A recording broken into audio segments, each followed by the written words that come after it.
నమస్కారం. ఈటీవీ 360కి స్వాగతం. ముందుగా ప్రధానాంశాలు. ఐఎస్ఎస్లో అడుగుపెట్టిన శుభాంశు శుక్లాతో ముచ్చటించిన ప్రధాని.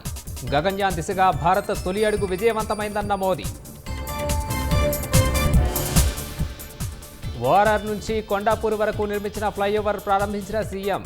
న్యూయార్క్, టోక్యో నగరాలతో హైదరాబాద్ పోటీ పడుతుందని స్పష్టీకరణ. కంచె గచ్చిబౌలి భూముల్లో అభివృద్ధికి ఆటంకాలు తాత్కాలికమే. హైదరాబాద్పై ఒత్తిడి పెరుగుతున్నందునే ఫ్యూచర్ సిటీకి అడుగులన్న సీఎం.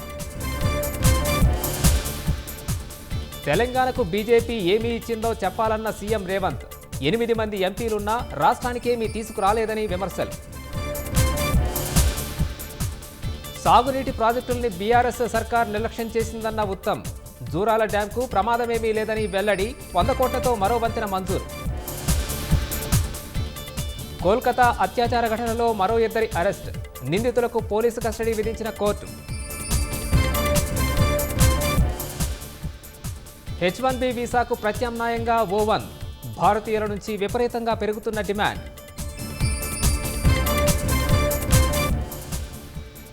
రెండో రోజు కన్నుల పండుగగా పూరీ జగన్నాథుడి రథయాత్ర. గుండిచా దేవి ఆలయానికి చేరుకున్న దేవతామూర్తులు.